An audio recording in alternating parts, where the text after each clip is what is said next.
I'm here today with David Bromfield from Jamaica. You're level 4 education and performance certified. How are you doing today? I'm doing good, Abby. How are you? I'm good. Can you Thanks tell me for having me here. oh my I gosh, of appreciate it. course. I'm so happy to have you.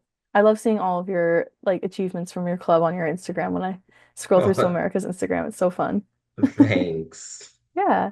So how did you get into swimming and coaching? I got into swimming around age 2 and 3. My mom, of course, we're an island nation, so one of the things that she insisted is that we have to learn, I have to learn how to swim. So that was where my journey came, and I loved it. And I excelled as time went on. Around 14, I unfortunately had a significant injury that late had me out for Oh quite a no. while. Um, and it resulted in me actually moving from Jamaica to Canada in my grade 10 year when I at age of Okay. 14, because just for medical reasons.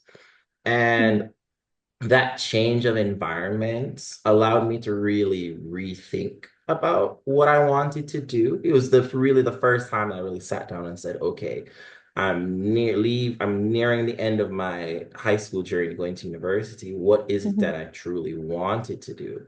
And it was Yeah. then when I decided that, well, I may not necessarily reach my goals as an athlete anymore, Mhm. but I could still turn in direction to become a swim coach because I Yeah. really wanted to get that sense of accomplishment.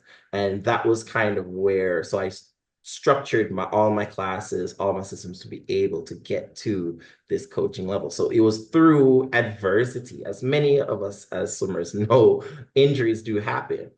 Um, Mm. but it was not just giving up the swimming particular.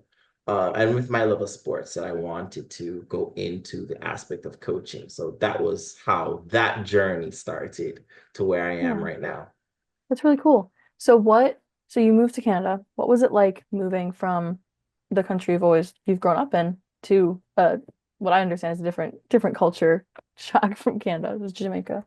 Well, the good news was that where we went is a place that I had actually been frequently going because Oh, I had yay. family there. And Okay. even in my elementary school days, I actually spent a year and a half there in Yeah. Canada. So the environment, literally the school Yeah. setting and the things were very familiar with me. So Oh, from good. a transition standpoint, even the snow, I have no problem going to minus 40-degree weather, walking Yeah. all around. So from an environment standpoint, it was a smooth transition. What was more so different was just the educational system Hmm. that was compared to from Jamaica compared to Canada. So with Jamaica, you as a grade 10 student, you choose your subjects that you're going to do for grade 10 and grade Hmm. 11. It's the same system in the Caribbean versus Canada, where I was, it's more of similar to the college or university program. So you Hmm. choose your modules and you do those same subjects every day for a semester. And then once you finish that, then you can choose other subjects or you can continue the same subjects that you have, but at a higher level. So it gave me that freedom and flexibility to be able to divert to physical education, to coaching, Yeah. which I would not have had if I was stayed in Jamaica with the choices that I had made at that time. Yeah. That's so interesting. I like to ask just because like, when I was younger, I moved from where I had grown up my whole life. Like, it was only an hour away in the same state, but the differences in culture in that area were so, it was so different. So completely different, right? Yeah. Like the Jamaican culture and the Canadian culture are two completely Yeah. different. And even when I was in Canada, we did have a Jamaican contingency that I would be around periodically, but even from a swimming standpoint, I even from a swimming standpoint, I loved my environment in Canada.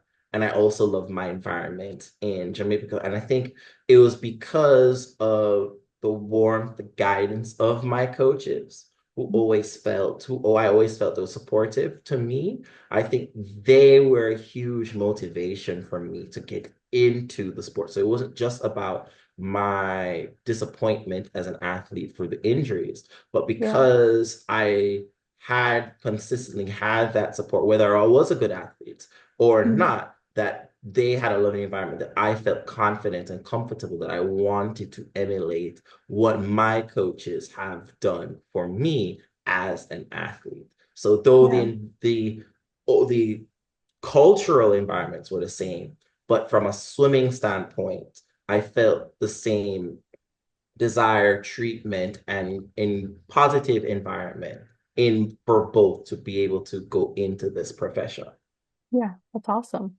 What has there been, have there been any experiences from, and maybe it was the support from your teams in Jamaica and in Canada that you bring with you when you go to coach your own athletes, if that makes sense? I would say the number one thing is to show the kids that you care and really feel that you want them to be here.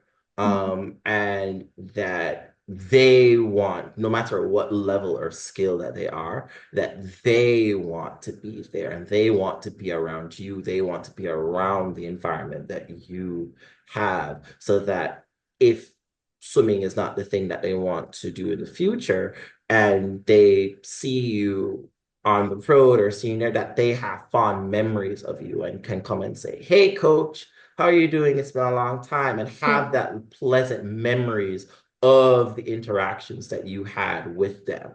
So Yeah. that's really the thing that I have brought on to um, from what I've learned both in Canada and Jamaica within the swim club environments I was in.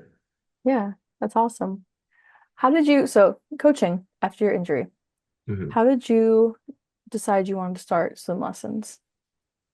I knew from the very beginning that I was going to go into swimming. So after high school, I came back to Jamaica to study. Mhm. And it was a situation where the Jamaican system, university system for coaching, that's where the foundations of where I at. But specifically in relation to swimming, they don't have that structure. So Okay. I always knew that by the time that I was finished, that I was going to go up my way and do specialization in coach in swimming specifically.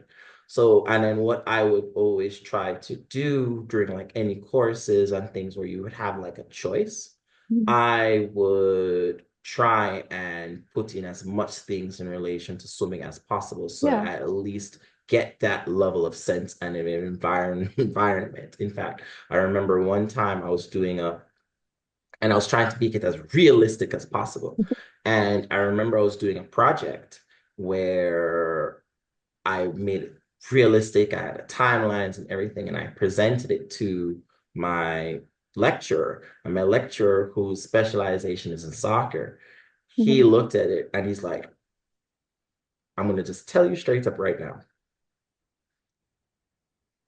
You I see what you're doing. Yeah. You, all I want you to do is just do exactly what I'm telling you to do."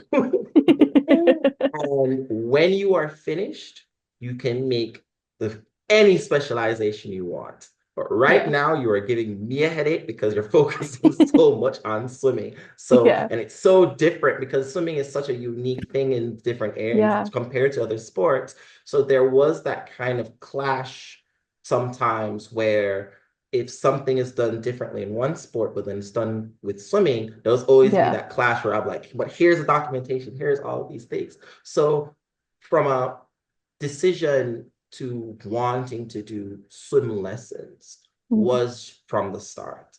And outside of just even from a coursing standpoint, I would volunteer. So as part of my community service, I volunteered at the local YMCA. I was Mhm. part of their summer camps. And then even just getting that experience, I had some coaches who knew me who would give me that opportunity to work with their adult programs while I was in university so that I would get, so even though I didn't have the specifics yet, that I would at least get that process of learning how to interact with persons to in order to grow. So that was like the initial transition to becoming a swim coach and getting those lessons, just taking as much opportunities that I was able to get.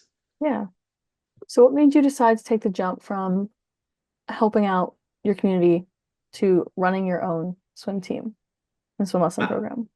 I would say it was by chance and circumstances because once I finished university, I was part of the largest club in Jamaica for a while, for quite a number, for at least years, and then bouncing, getting further education. Um, and I had reached, when I was finishing my master's, I had been given an opportunity, whether to continue where I was or to become a head coach. And I decided with the encouragement and also where I wanted to be in my goals, which was further education, because at the time, ASCA didn't have their education platform, it was only the performance. So where I was, it would have taken me a long time to get that certification based on how ASCA was structured at the time. So I decided to take on this head coaching role, one, because of the challenge and it would better suit to where I was, where I'd learned from school, but also from a career standpoint, Yeah. I wanted to be able to have that. And circumstances, things don't always go as what they planned. And it ended up essentially becoming a point where I became Blue Seals and became in charge. So I became in within a span of just less than a year, I became in charge of everything.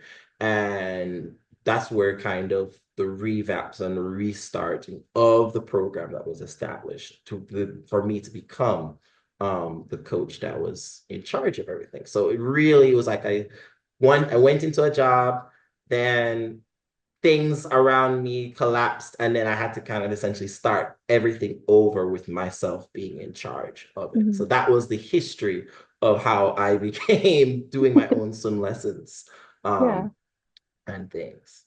That's So it cool. never goes as how you want planned. Oh yeah, definitely. How have the ASCA certifications, so now we have education, but how have the Mhm. education certifications helped you coach, run your program, etc.? I would say that if it wasn't for ASCA, I would not be in this position where I am because, as I said, in the Jamaican system, there is no structured or continued program for swim coaches. Hmm. It's either at the time it was we would rely either on World Aquatics to come to do presentations or you would have to fly out. Hmm. So that it was there when I learned when I was doing still in university, I learned about ASCA and the first thing I said, okay, this is the way that I want to do because of the availability of Yeah. getting those resources. So I owe from a growth and development process sense, I owe almost everything to ASCA in a general sense, because Mhm. even when I have questions and maybe not necessarily my cohorts or our mentors or coaches knew the answer, that I could find a course or Yeah. find or email those in charge and say, hey, I'm having an issue. And then they would provide me with a resource to say, okay, try this. And that was where I was like, wow. Even in the sense of getting into Swim America, once Blue Seals was really set forward by now, I was in charge. Yeah. I knew the importance of having a learn to swim program, right? Most clubs have a competitive program, but that growth and development, you need to Yeah. have something there for a learn to Definitely. swim. So I had been kind of searching, okay, what are the options for me to be able to do something like that? And when I found about I didn't know about Swim America until I did that searching. And the Yeah. moment I saw it, the stations, the structure, the certification, I was like, this is what I want for my program. So Yeah. because I didn't know how to do learn to swim. I knew the basics from a technique, but bubbles and things like that. I didn't have that confidence. I would Yeah. always give it to somebody else, like, you do it. But it's like, no, I have to do it this time. So let me Yeah. see where it can go. So from the education side of things, from an individual perspective, ASCA has been phenomenal Mhm. for me. From a program director, ASCA has also been phenomenal because it has allowed me to train and develop other Yeah. coaches. It's All awesome. of my all of my coaches are university students, Hmm. right? This and through the instructor videos, they have the experience, of course, as swimmers, but now learning how to teach other kids how to do that was something they never thought of in the sense of, oh, I see now from this perspective. But the most important thing about the Swim America program for me is a certification.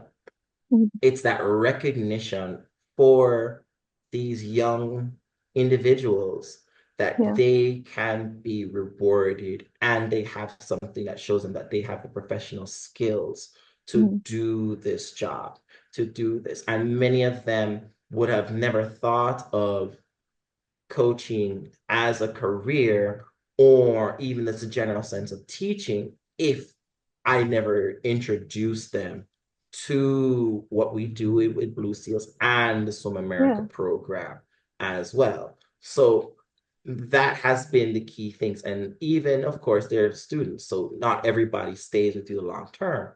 But I have seen from the work and experience that they've had through Blue Seals, through Swim America, that they have gotten opportunities and things that blow my blow It's my awesome. mind. So that I would say we have a lot as Blue Seals, we have a lot to be thankful for with the resources that and the courses and programs that ASCA has been able to provide to us. That's awesome to hear.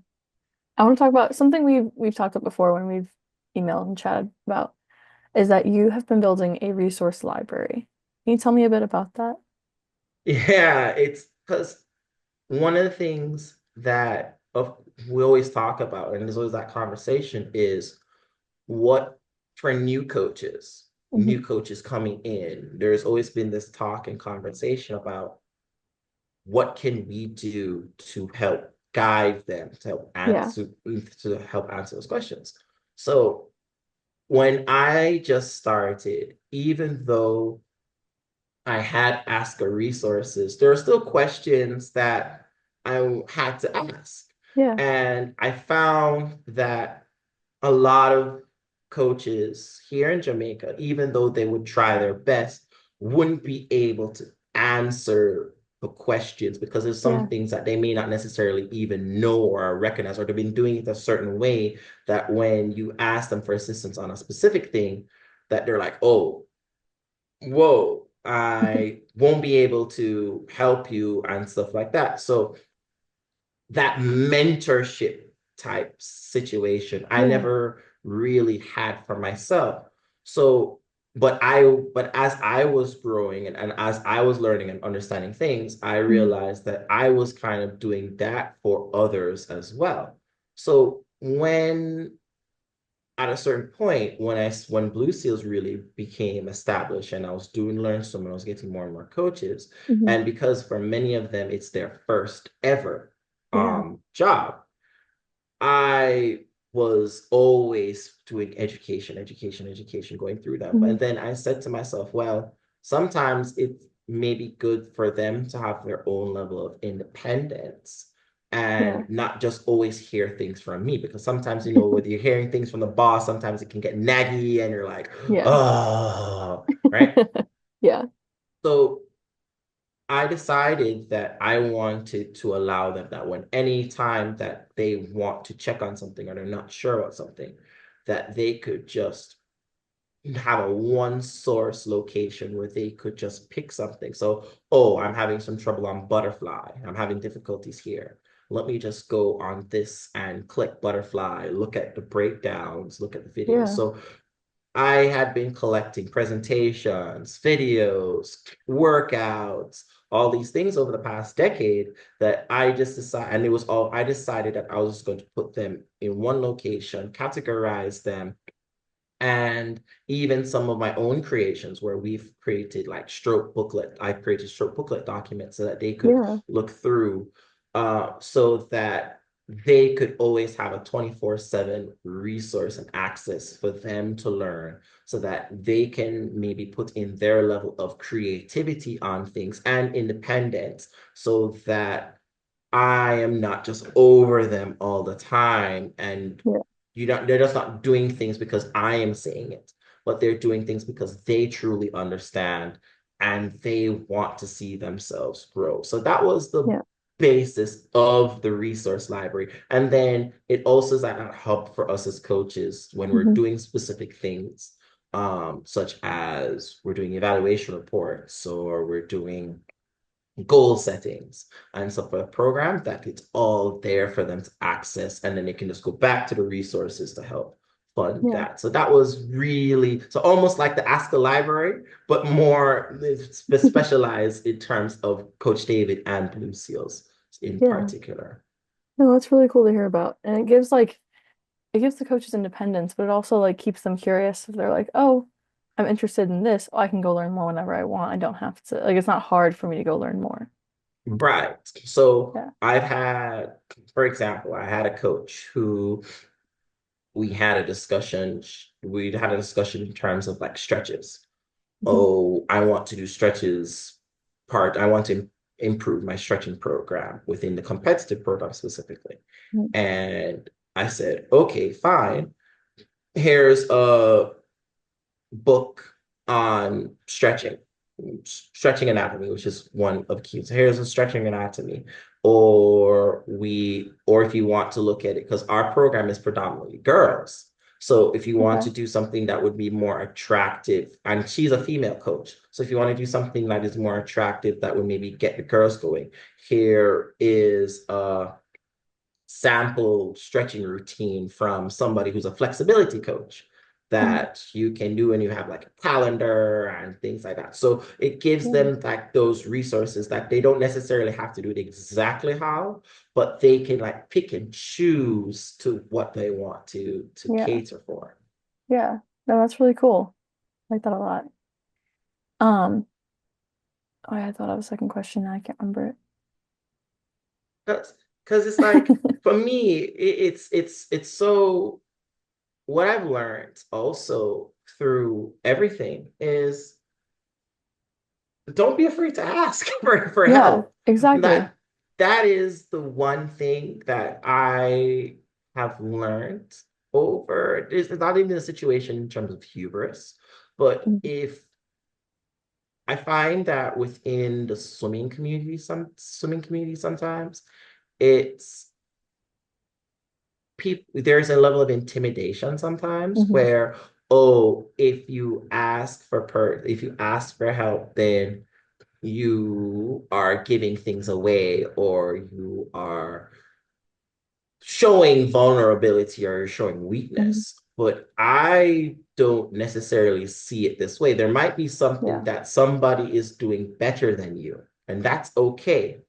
But if you, but they may be able to tell you what they're doing, and then you can say, oh, let me try it this way, or let me try and see if this can work a specific way. And if it doesn't Yeah. work, okay, fine. But it's another thing within your toolbox.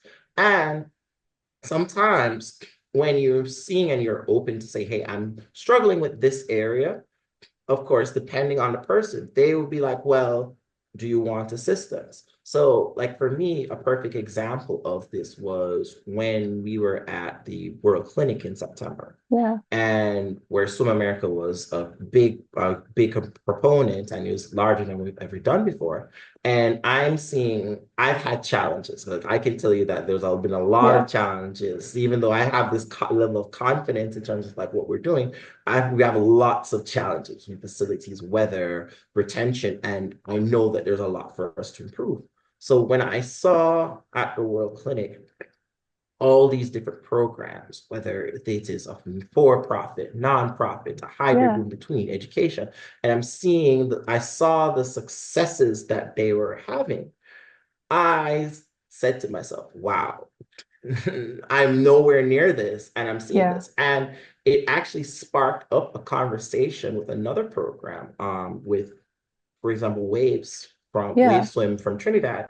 And they actually, through our conversations, through things, actually assisted me in terms of doing some revamp and ideas and structures that I am in the process of implementing so that I Yeah. can grow further. But that wouldn't have happened unless there was a community and an open sense of being. Sometimes you don't have to tell everything in terms of your secrets, Yeah. but you don't want to lock yourself up in a box. If No. you need the assistance or you think that things can grow, self-assess, but look for those resources. And that kind of came back to the same idea that I wanted to implement for my coaches, that if you have an issue, don't be afraid to ask, but then don't also be afraid to look for those tools as well, to Yeah. help you succeed as an individual. Yeah. Well, that's awesome. Like, I love that we have a community where people can go to each other and ask each other questions and not, hopefully, be afraid to ask the questions to each other. Because in Yeah, the end, we're all just trying to help swimmers be better swimmers and be better people. Like, exactly. And from a Swim America standpoint, anything positive that us as program directors or programs can go mhm. and we can share with each other benefits Swim America Yeah, overall.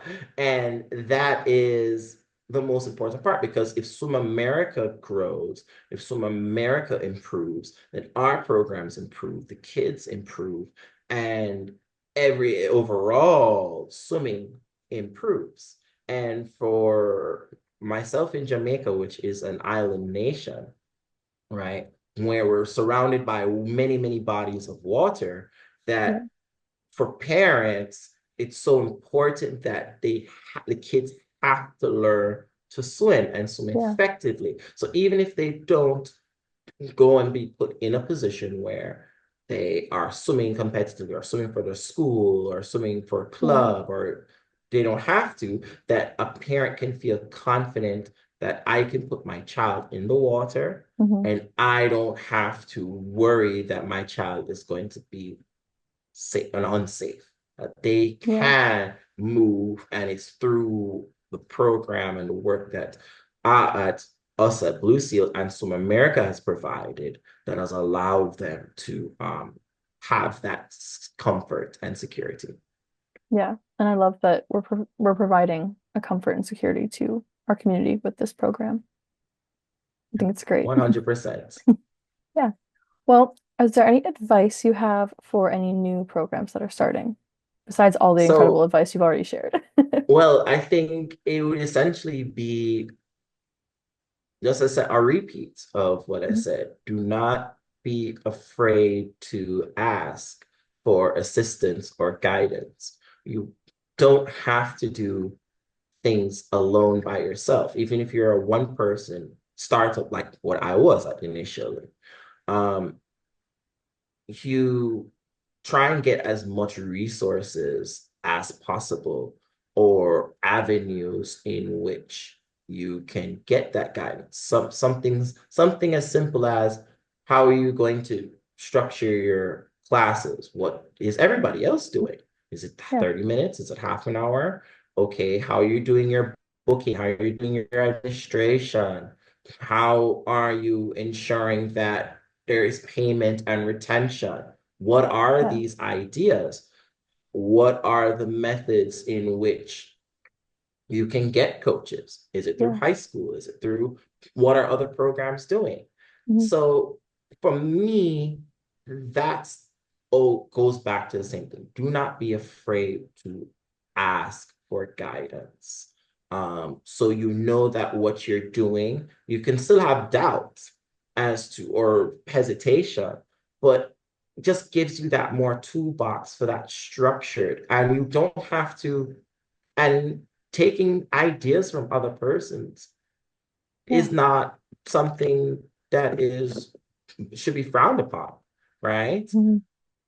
Great programs and great organizations, right? What you want to strive for, have a Yeah. building platform. And if it means that you take a piece of that to help better your organization, that I don't see anything wrong with that. So that's my number one advice. Don't Yeah. have to do it alone. Always ask. You can always ask if you for guidance from whoever you feel that can give you the best possible. Yeah. That's awesome. Thank you so much for joining me. Oh, you're most welcome. And again, thank you for having me. I really appreciate it. Yeah, of course. This is great.